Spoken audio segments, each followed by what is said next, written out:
twongeye turatomboye bana b'Imana kuba Nyagasana duhamaganga kuri buri munsi kugira ngo adukize.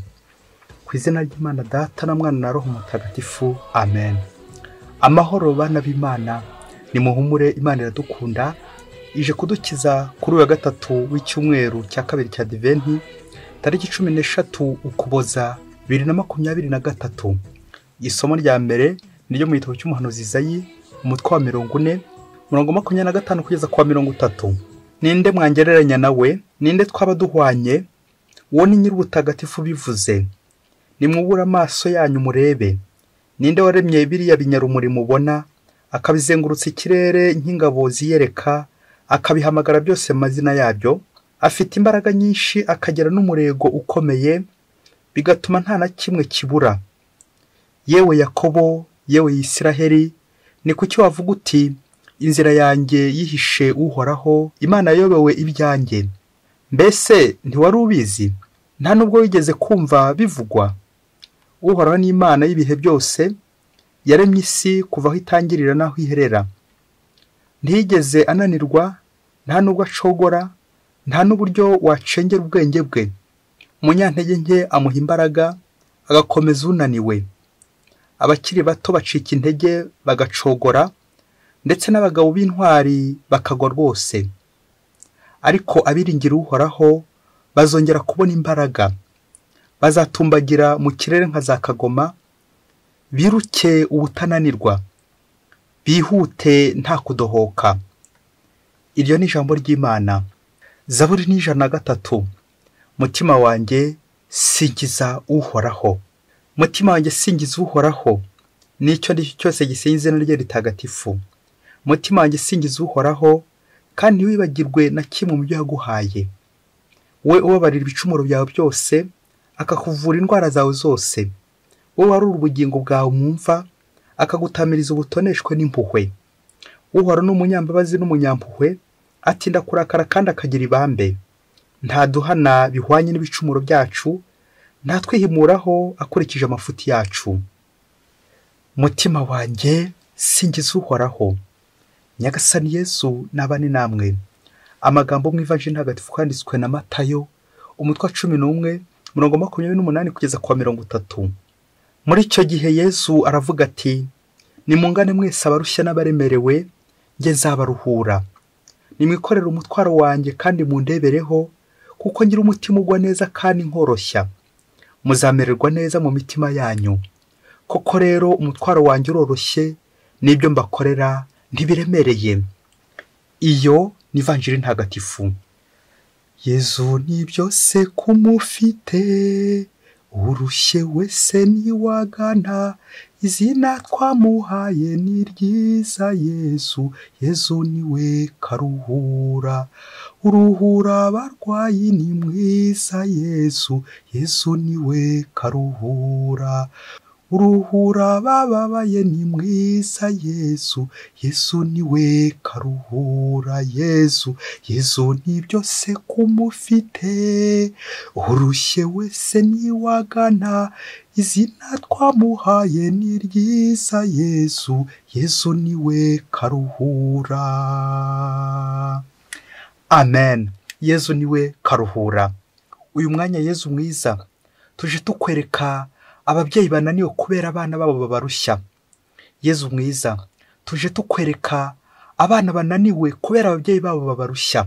Yezu mwiza, tuje tukwereka abagabo barushye kubera abagore babo bananiza. Yezu mwiza, tuje tukwereka abagore bananiwe kubera abagabo babo barushya. Yezu mwiza, tuje tukwereka abantu bose bashinze ingo, rimwe na rimwe zikabananira kubera aba bana babarushya, n'ibindi bahura nabyo mu buzima bibarushya. Yezu mwiza, turabikweretse muri aka kanya. Yezu mwiza, tuje kukwereka n'abihaye Imana, bamwe bananijwe n'agahinda n'ishavu bahura nako mu buzima wabatoreye. Yezu mwiza, wose ubakire. Yezu, turakwereka ibibazo byananiranye muri aka kanya, tukwereka indwara zananiranye, kugira ngo Yezu mwiza abe ari wowe uturuhura. Yezu karuhura. Urakoze Yezu mwiza, ukomeza twese uturebane impuhwe zawe, maze uturuhure ibyo tukuzaniye, uturuhure Yezu mwiza, turabigusabye. Amen. bayoboke b'Imana, nimuhumure, turi imbere ya Yezu uje kuturuhura ubwo tuje kwiyambaza mutagatifu Lusiya wahowe Imana kugira ngo aduhakirwe maze natwe turuhukire muri Nyagasani. Yezu araturuhura kandi aradukunda. Amasomo kintu byacu duteguriye araryoshye cyane. Ubwo tujye kuzirikana umuntu utugirira neza, uje kudukiza, dusanze umukiza ari we Yezu Kristo kugira ngo aturuhure. Tujye kuzirikana ku barushye ndetse n'abaremerewe. Nawe rero wasanga urimo, nanjye ndimo. Nuko rero tugane Yezu. Abarushye n'abaremerewe, ngiye impuruza ya Yezu Kristo uduhamagara twese kugira ngo tumugane. Yemwe abarushye n'abaremerewe, waba urimo? Niba urimo ngwino uzane ikibazo kikuremereye muri aka kanya. Uzanire Yezu ibibazo ufite, uzanire Yezu uburwayi ufite, uzanire Yezu. Wirinde kwihekura, ahubwo ugane Yezu agufashe guheka uwo mutwaro, kuko kwa Yezu iyo washyitseyo niho hari ituze n'amahoro. Yemwe abarushye n'abaremerewe, isomo rya mbere ryo mu gitabo cy'umuhanuzi Izayi riratwereka Imana y'igihangange, Imana ikomeye cyane, ya Mana tugomba gutura ibyacu byose kugira ngo idutabare, ya Mana tugomba gutakira kugira ngo idutabare tukayitakambira, Imana y'igihangange. Nguko rero uko tugomba kumwiringira. Nuko rero Imana yasoje iduhamagara itubwira iti, ariko abiringira Uhoraho bazongera babone imbaraga, bazatumbagira mu kirere nka za kagoma, biruke ubutananirwa, bihute nta kudohoka. Amen. Nguko uko umuntu wabonye Imana amererwa, araruhuka, ukagendana n'Imana, ugakorana n'Imana, kuko imbaraga ufite nyine ntabwo ari izawe, ahubwo ni imbaraga z'Imana. Ngicyo Yezu Kristo aduhamagara mu Ivanjiri uyu munsi, kumugana, kumusanga akadusanganira, ubundi tugasangira nawe, kuko dufite byinshi bituremera muri ino si.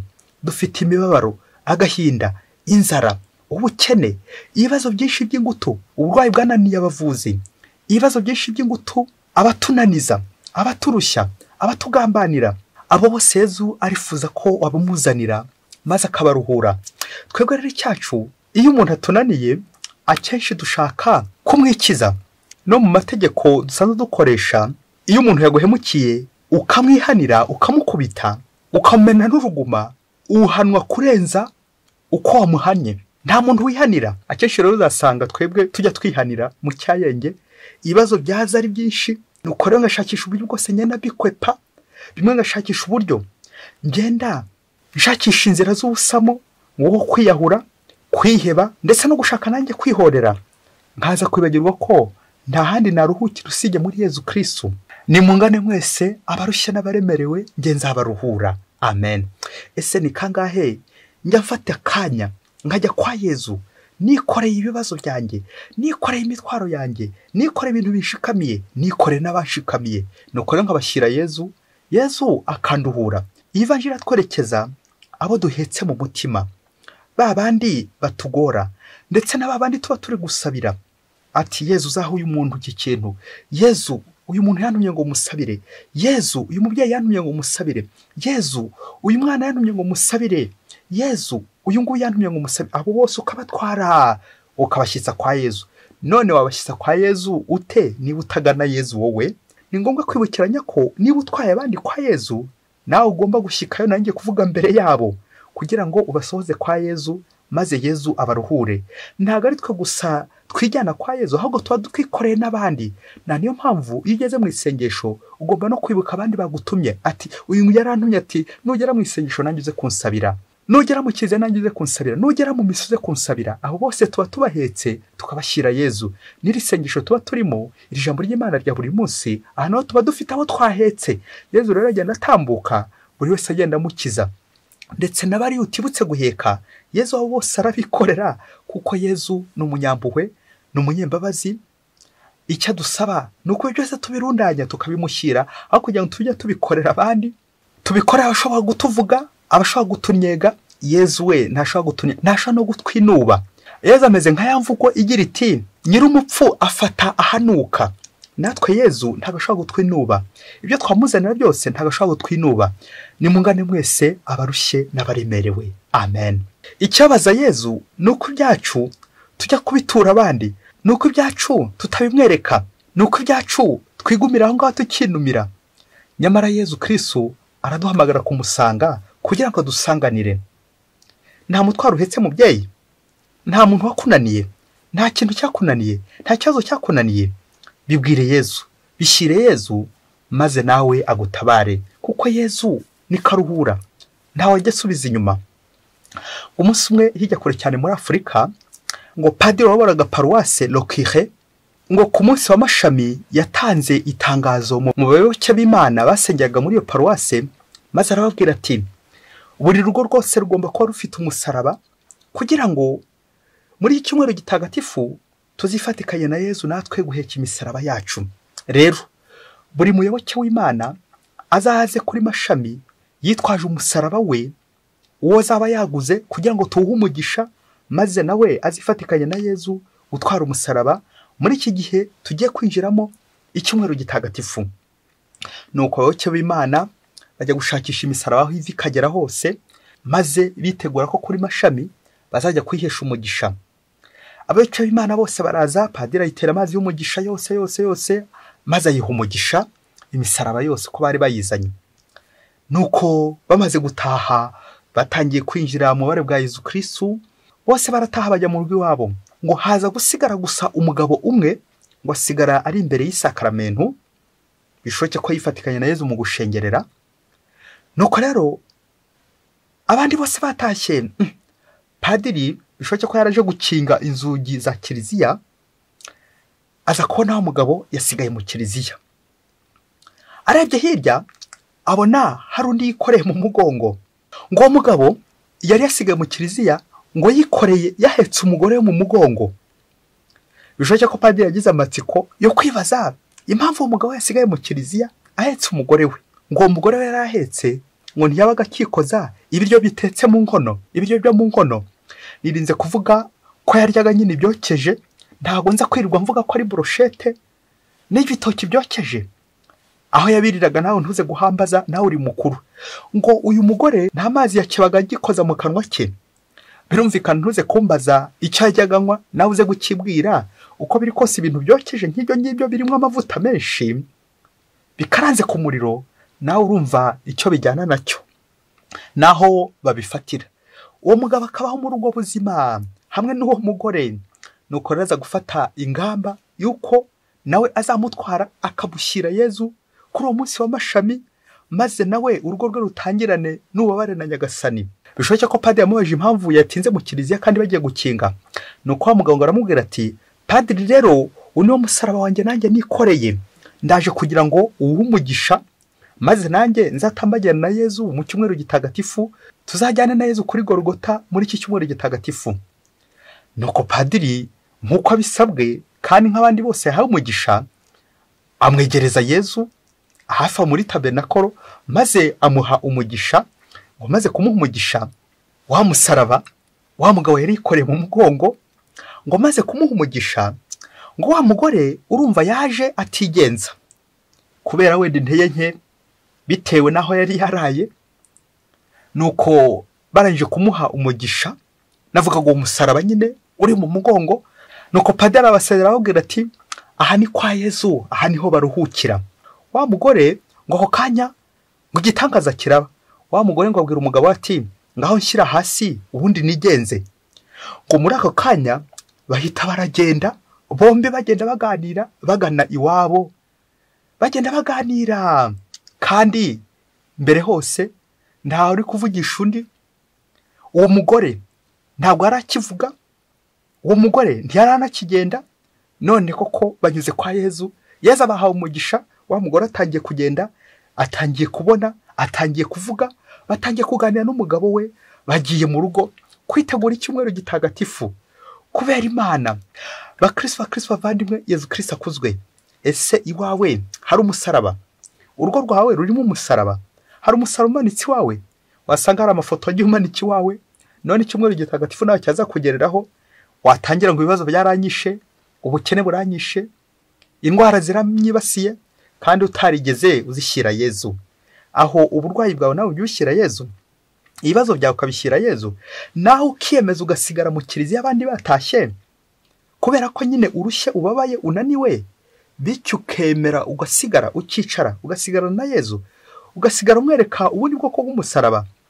Tumenyera ubwoko bw'umusaraba bw'igiti handi Yezu yabambwe, ariko aho n'umusaraba w'icyuma nirinze kuvuga wa wundi ukwitaho ukarangira, wa wundi ukomeye cyane kurenza. Ariko hano n'ubundi bwoko bw'umusaraba umuntu wa wundi mubana, wa wundi ukugora, wa wundi ukunaniza, ugomba kumuheka ukamuheka ndetse mu mugongo ukamushyitsa kwa Yezu. Umugongo wacu ushobora guhinduka ukaba n'umutima wa wundi utwara mu isengesho ati Yezu ndamugutuye. Ntukarare udatuye Yezu umusaraba. Abananiwe, ingo zinaniwe, ingo ziri mu marembera, aho hose uherekeye Yezu nta kinanira Yezu. Yezu ni karuhura, mwereke bene iyo misaraba yose, kuko Yezu niwe uduhamagaye kugira ngo adutwaze. Ariko babyeyi, wabona umuntu ugutwaza ukabura kumureka akakomeza kugutwaza? Wasanga natwe tuzamera nka babandi bajya mu modoka batwaye imizigo yabo, bagakomeza kuyitwara kandi mu modoka ari umwanya bagomba gutereka mu ya mizigo yabo. Urugendo kandi rurangira umuzigo wawe ukikoreye. Uko niko abantu benshi natwe ubuzima bwawe bushobora kurangira ukikoreye umugabo wawe mu mugongo cyangwa umugore wawe mu mugongo. Abenshi dufite ibibazo byinshi mu ngo zacu, za divorce ziri kuvuza ubuhuha, ariko ujye umenya uti uyu musaraba ni Yezu ushobora kuntwaza, kandi ni Yezu wawushyitsa. Wowe n'imbaraga zawe ntacyo wakwimarira, kuko Yezu niwe ufite imbaraga ziturenze, niwe waturuhura.